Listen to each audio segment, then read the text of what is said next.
안녕하십니까. 스트레이트 성장경입니다. 안녕하십니까. 허유루입니다. 오늘은 최근 우리 주식시장에 공모주 열풍을 몰고 온 회사 얘기로 시작해 볼까 합니다. 바로 SK바이오사이언스입니다. 박승규 기자 나와 있습니다. 어서 오십시오. 안녕하세요. SK바이오사이언스, 이 코로나 백신의 국내 생산을 담당하는 회사죠. 말 그대로 대박 상장, 이렇게 대서특필이 됐었습니다. 네, 그렇습니다. 그런데 이 회사가 가습기 살균제 참사와 관련이 있다는 건 모르는 분들이 많을 겁니다. 가습기 살균제 사건은 10년도 더 된 대참사인데 이게 얼마 전 상장된 이 회사하고 어떤 관련이 있다는 겁니까? 네, 당시 문제가 된 가습기 살균제 제조업체 중 하나가 SK케미칼이었습니다. 네. 그렇죠. SK바이오사이언스는 이 SK케미칼에서 백신 사업만 떼어내 분리한 회사입니다. 그러니까 원래는 한 회사였다가 분리돼서 나온 거라면 법적으로 이 연대 책임이 있을 수도 있겠군요. 맞습니다. 그래서 가습기 살균제 참사와 SK와의 관련성을 집중 취재했습니다. 먼저 SK바이오사이언스가 주식시장에 상장한 얘기부터 보시겠습니다.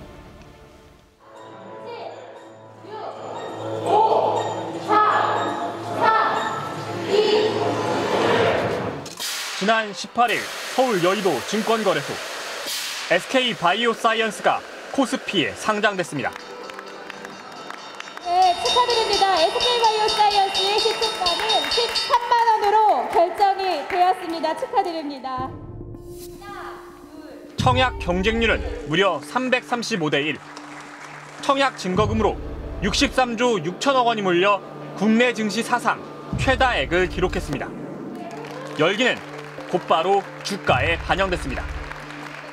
6만 5천 원이던 공모가는 상장과 동시에 정확히 2배가 올랐고 곧바로 하루 가격 상승 제한폭인 30%까지 다시 오르는 이른바 따상을 기록했습니다. 국내에서 아스트라제네카와 노바백스 백신을 생산하게 된 회사인 만큼 일찌감치 이런 초대박이 예견됐습니다. SK바이오사이언스의 화려한 데뷔. 증권가 앞으로도 좋을 것. 직원 1인당 8억 벌었다. 언론의 대서특필이 이어졌습니다. 스트레이트는 전자공시 시스템 다트에서 SK바이오사이언스에 대한 정보를 확인해봤습니다. 공시된 투자 설명서를 읽어보니 투자 위험 요소에 대한 설명도 나와 있습니다. 자세히 읽다 보면 이런 문구가 보입니다. SK디스커버리, 구 SK케미칼은 2001년부터 2011년 초까지의 기간 동안 가습기 살균제를 제조하여 판매 회사에 공급하였습니다. 관련 소송 결과 SK케미칼이 손해배상 등 금전 채무를 이행하여야 하는 경우 당사도 연대 책임을 부담할 가능성이 있습니다. 연대 책임이란 말과 함께 SK디스커버리란 낯선 회사가 등장합니다. SK디스커버리는 어떤 회사일까? SK디스커버리의 뿌리는 1969년 7월 설립된 섬유업체 선경합섬입니다. 선경합섬은 선경인더스트리를 거쳐 1998년 SK케미칼로 이름을 바꿉니다. 선경그룹이 SK그룹으로 이름을 바꿀 때 함께 바뀌었습니다. 그리고 지난 2017년 SK케미칼은 지주회사인 SK디스커버리와 사업회사인 SK케미칼로 인적 분할됩니다. 이 사업회사 SK케미칼의 여러 사업 분야 중 백신 분야만 따로 떼어내 만든 것이 바로 SK바이오사이언스입니다. 지금은 분리됐지만 가습기 살균제를 만들 당시 SK디스커버리와 SK케미칼 그리고 SK바이오사이언스 이 세 회사는 한 몸이었습니다. 책임 피하기 위해서 그 어떤 사건이 일어나면 분할해버리면 그 책임이라는 게 엉뚱한 데로 가버리잖아요. 특히나 상장회사인 경우는 공동의 책임을 물리는 것이 당연한 그 상식적인 그 논리죠. 왜 그런가 하면 그 주주들이 피해를 입게 되는 거니까. 현재 SK디스커버리는 SK케미칼과 SK바이오사이언스를 지배하는 지주 회사입니다.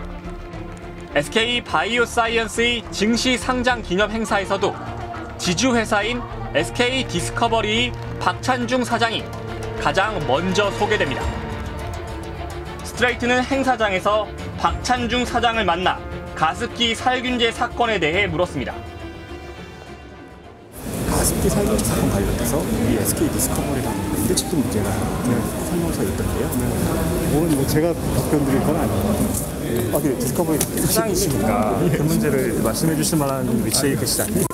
그럼 제가 말씀드릴 사항은 아닙니다. 네, 뉘앙스가 참 묘합니다. 이 지주 회사는 SK케미컬을 지배하는 회사잖아요. 그런데 이 회사의 사장이 내가 말할 사안이 아니다. 아니 그렇다면 도대체 뭐 이 얘기는 누가 해야 되는 겁니까? SK그룹 총수가 얘기해야 되는 겁니까? 물론 SK그룹 총수도 책임이 있죠. 그런데 가습기 살균제를 만든 SK케미칼의 지배 구조를 살펴보면 주목할 만한 또 다른 인물이 등장합니다. 그건 또 누군가요? 그룹 총수 최태원 회장의 사촌 동생인 최창원 부회장입니다. 최창원 부회장이라면 SK 창업주인 고 최종건 회장 그 셋째 아들 아닙니까? 네, 그렇습니다. 최창원 부회장은 가습기 살균제 관련 청문회에 그룹을 대표해서 책임자로 참석했었는데요. 이 자리에선 분명히 사회적 책임을 지겠다고 말했습니다. 지난 1월 문재인 대통령이 경북 안동 SK 바이오사이언스 공장을 찾았습니다. SK 바이오사이언스가 백신 생산 계약을 맺은 걸 축하하는 자리였습니다. 이날 현장에서 문 대통령을 맞은 건 SK그룹 총수인 최태원 회장이었습니다.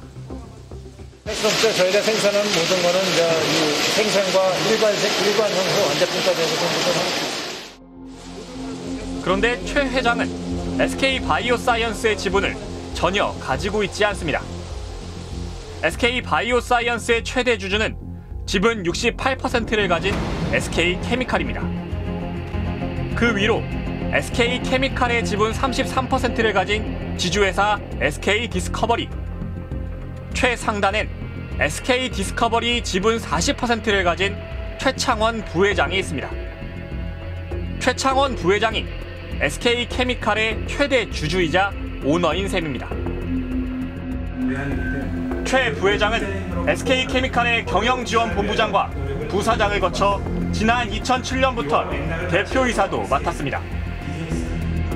SK그룹은 최종건 초대 회장에 이어 동생인 최종현 회장이 경영권을 물려받았습니다. 최창원 부회장은 SK그룹 창업주인 고 최종건 회장의 셋째 아들입니다. 고 최종현 회장의 아들인 최태원 현 SK그룹 회장과는 사촌지간입니다. SK그룹이란 한 울타리에 묶여있긴 하지만 경영은 간섭 없이 독립적으로 하고 있는 걸로 알려졌습니다. 이미 그 SK케미칼은 한 20여 년부터 별도의 독립체제를 갖추고 경영을 해왔었어요. 그러나 하나의 브랜드를 사용함으로써 이미 잘 알려져 있고 또 신뢰감도 주고 하기 때문에 서로 같이 공동의 이익을 위해서 엮여져 있는 그런 관계예요. 가습기 살균제란 제품을 처음 만든 건 SK케미칼에 인수된 유공이었습니다. 1994년 유공의 가습기 메이트가 시장에 나온 뒤 옥시와 애경, 이마트 등도 잇따라 제품을 출시했습니다. 가습기 메이트. 아내가 똑똑하면 편하다니까. 주식회사 유공. 그런데 2011년 초 임산부 4명이 갑자기 폐가 딱딱하게 굳어져 숨졌습니다. 이후 비슷한 환자들이 속출했고 그 원인으로 가습기 살균제가 지목됐습니다. 가장 먼저 유해성이 확인된 건 옥시 제품입니다. 신현우 전 대표 등 관련자들이 업무상 과실치사로 유죄가 확정됐습니다. 이후 SK케미칼을 포함해 또 다른 가습기 살균제 생산 판매업체 관계자 13명도 같은 혐의로 기소됐습니다. 하지만 최창원 부회장은 기소 대상에서 빠졌습니다. 의사 결정 과정에 직접적으로 개입한 흔적이 발견되지 않았다는 게 불기소 이유였습니다. 그리고 올해 1월 서울중앙지법 형사 23부 재판장 유영근 부장판사 등 재판부는 기소된 나머지 SK케미칼 경영진에 대해서도 모두 무죄를 선고했습니다. 그러자 피해자들은 물론 법정 증언에 나섰던 과학자들도 이해 못할 판결이라며 한 목소리로 비판하고 나섰습니다.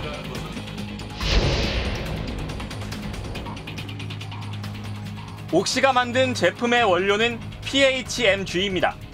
이는 치명적인 폐 질환을 일으킬 수 있다는 게 법원에서 인정됐습니다.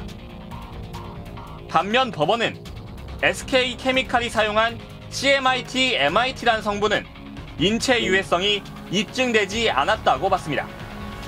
하지만 2012년 환경부는 CMIT와 MIT가 들어간 혼합물을 유독물질로 지정 고시했고 인체에 유해하단 전문가들의 법정 증언도 있었습니다. 그런데도 재판부는 가습기 살균제에 들어간 양이 기준치보다 낮다며 유해성을 인정하지 않았습니다. CMIT, MIT 가습기 살균제 제품을 유해한가? 라는 질문에 저는 분명히 답을 드렸습니다. 유해하다고. 그리고 하자가 있는 제품이라고.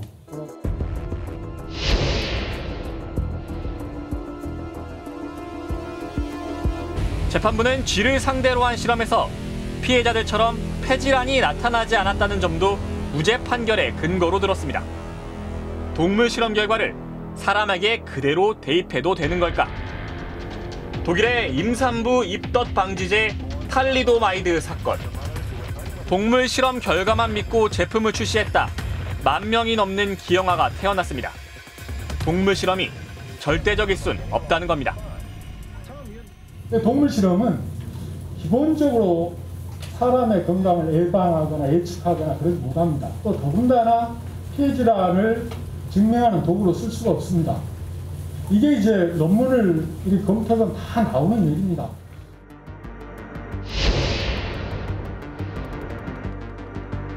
재판부는 또 정부의 피해 조사 결과조차 형사 재판엔 그대로 적용할 수 없다고 했습니다. 피해자의 기억이 왜곡될 수도 있고 유전이나 환경 요인에 의해 피해가 발생했을 가능성도 있다고 봤습니다. 아이들이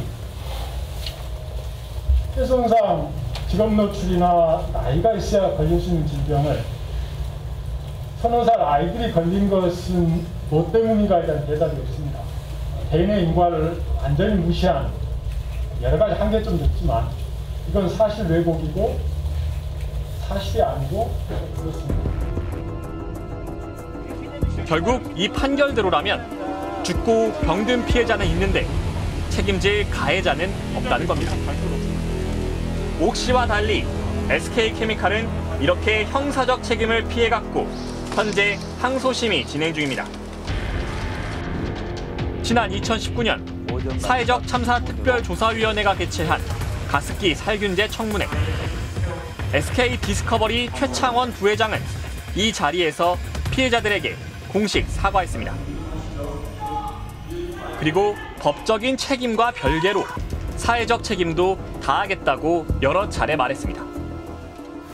법적인 판단이 나오려면 상당히 시간이 걸릴 거라고 생각을 합니다.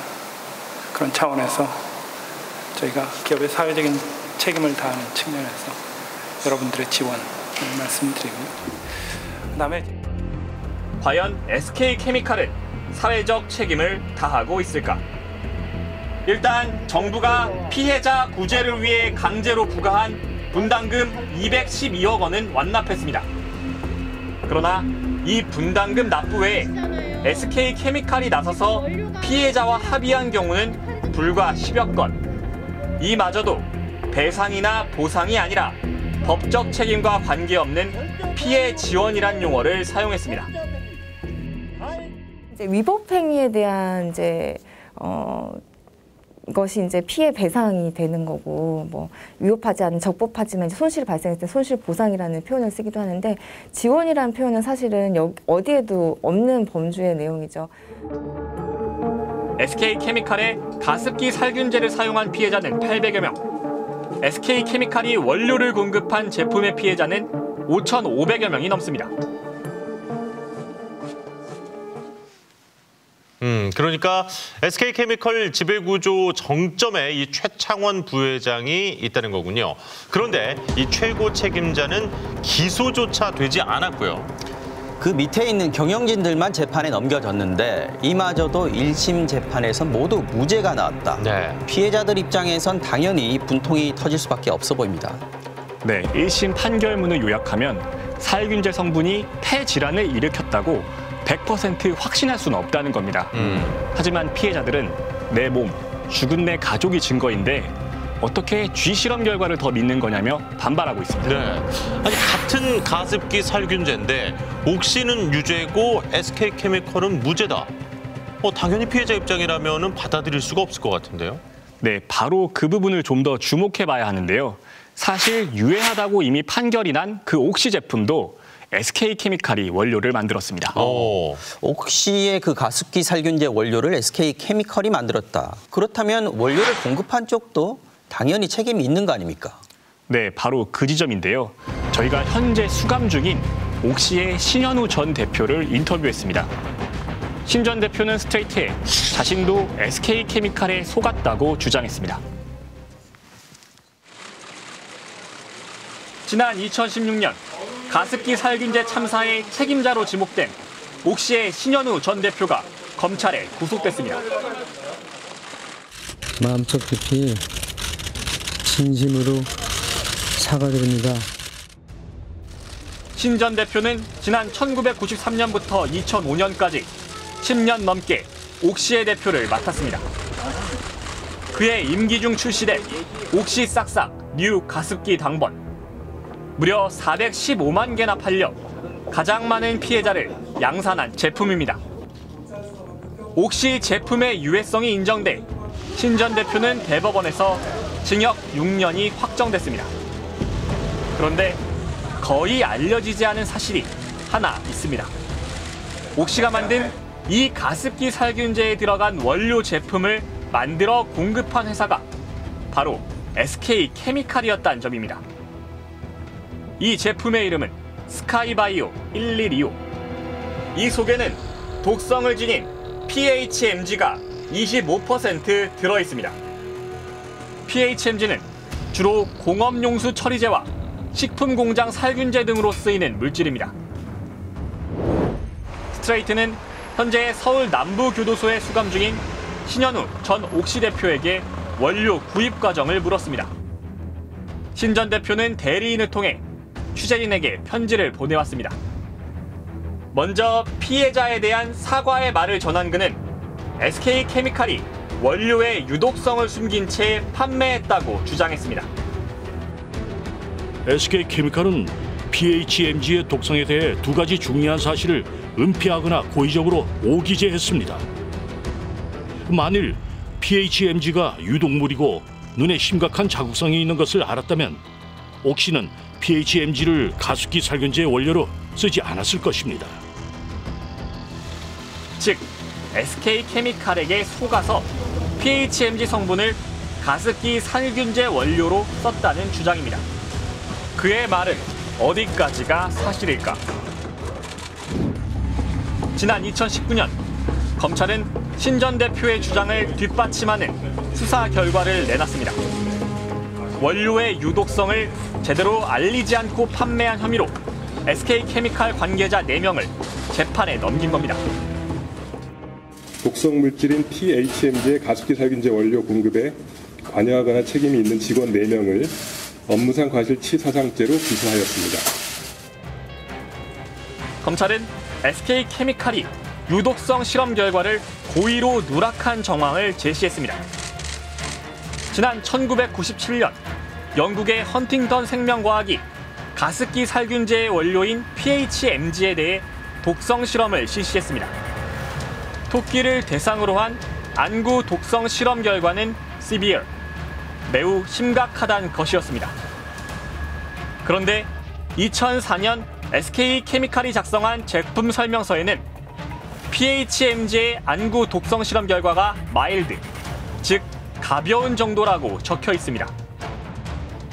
어류에 대한 독성 수치도 표시하지 않았습니다. 이에 대해 SK케미칼 직원들은 단순 실수라고 해명했습니다.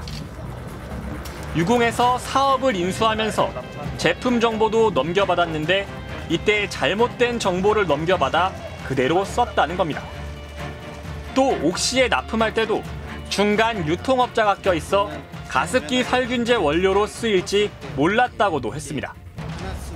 법원은 이런 해명을 받아들여 직원들의 단순 과실로 보고 무죄를 선고했습니다. 앞서 SK케미칼이 제조한 가습기 살균제는 인체 유해성이 확실치 않다며 무죄를 선고했던 바로 그 재판부였습니다.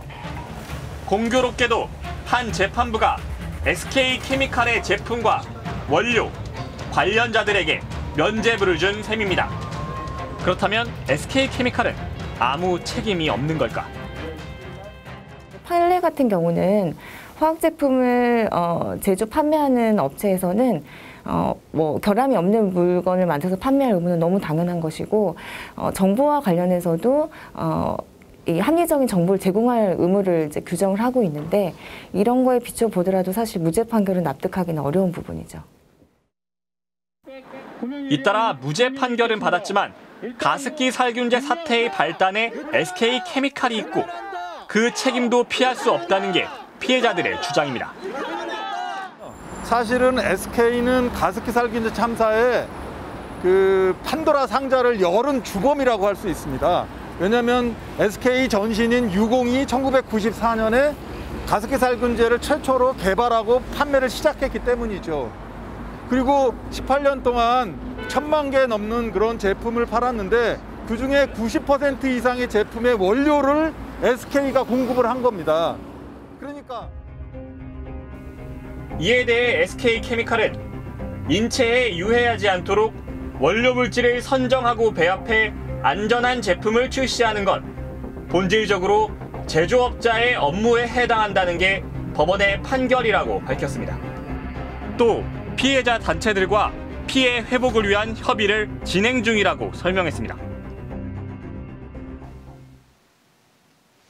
자, 정리해보면 옥시가 만든 가습기 살균제는 유해성이 입증돼서 유죄 확정 판결을 받았습니다.